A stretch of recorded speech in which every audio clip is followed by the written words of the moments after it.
Hey folks, how you guys doing today? This is Jimmy Roberts, your local real estate professional, and today we're continuing our series about how to spot a bad appraisal. Okay, so just to recap, you guys may remember, my friend has a duplex that he's trying to sell. He received an offer and he received a subsequent horrible appraisal, and today we're walking through it. By the way, this is just a recap. Just because the appraisals in opinion of value is different than the contract price does not make it a bad appraisal. What makes it a bad appraisal is the fact that it's just a bad appraisal. Just was not done professionally. Period. That's what makes it a bad appraisal. Okay, so let's jump right into this. So we're now on number 3. You may remember that the first thing that every appraisal has to be is consistent, right? And it has to be reasonable, meaning that you can't have a ton of sales that your references and then have no sales prices. That's 1. 2, you got to be consistent throughout it, right? If you say in one section that the property is in decent condition or average condition, you can't then later say that the property's beat up. Can't do that. You got to be consistent. Okay, so here we go with number 3, inconsistency number 3. And I don't know, I call this the rental inconsistency.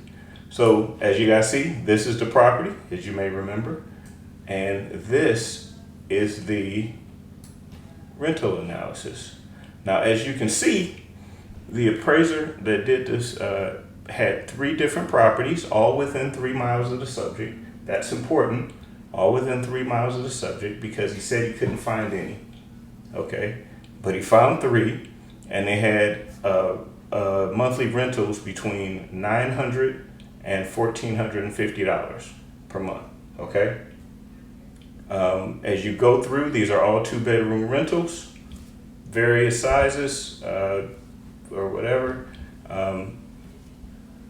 2-bedroom rentals typically rent by the bedroom count, not necessarily by the square footage, and condition. But so this may not be. These are don't pay so much attention to the differences in square footage. Okay, so this is the information that he submitted to the appraisal company. Now, here's the issues that I have with it, or to appraisal management company. So first off, the appraiser found 3 comps within the 3-mile radius. Okay, but then as you'll notice, he says that the market-derived rental range, that's where when you say, as an appraiser, when you say that you're trying to figure out what's the market rent for a property, you got to look at properties that have rented in the market, in this case within the 3-mile radius of the subject in the city of Detroit and in the city of Detroit. You got to look at that and come up with a reasonable range. In this case, after everything was all said and done, all of the adjustments that he made, his range was $700 to $1,150. Now, I dare say that range should be higher. I think that range should be $900 to $1,450. But you know what? I'm not even going to split hairs with that, right? But anyway, if that's the case, why did his rental for the subject property, which is also a 2-bedroom duplex property, how is he saying that his market rent is $550 if his rental rates are supposed to be derived directly out of the market? See, you can't have it both ways, right? Either you get the information out of the market, in this case he did. His rental ranges were, after everything was all said and done, $700 to $1,150. They should have been higher again, but let's go with that. Why is he dinging our property at $550?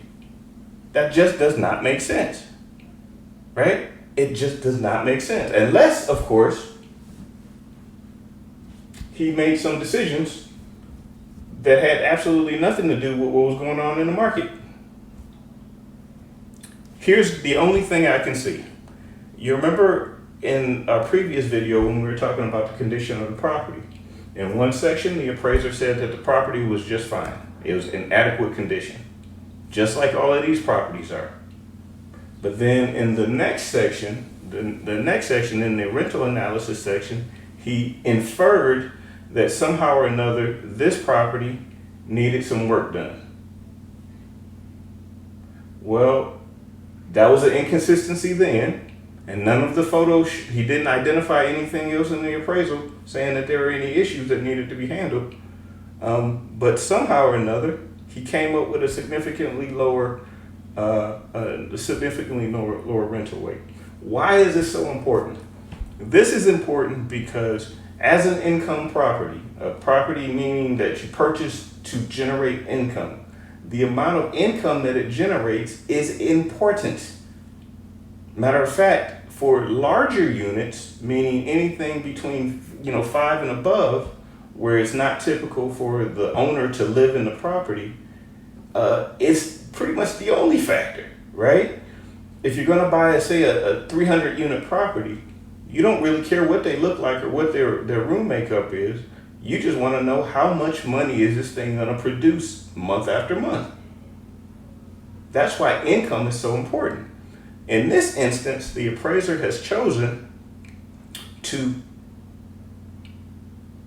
in my opinion, misrepresent the market value, the market rent available to this property.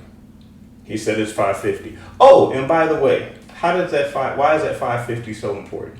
That $550 is important because one of the units is currently rented, or was currently rented at, guess what? You guessed it, $550. Now, why was it rented at $550? Because that was the exact same rental rate that the tenant was paying prior to the pandemic, and the homeowner didn't want to change up anything during the pandemic because, after all, we're in a pandemic. So, as you can probably tell, this really irks me. Not only did this gentleman not only did this appraiser misrepresent the actual market value of this property, thus affecting its ultimate valuation, but he also didn't do very much research. There are public sources available to all of us. As real estate professionals, whether you're a real estate agent, broker, appraiser, loan officer, whatever, and individuals, homeowners or home buyers, such as Rental Meter, Section8.gov, all of these. There are others that will provide you a really good estimate or a reliable estimate of what market rents are. He chose to use none of them. I have no idea where he got this from, but yet and still, here you go.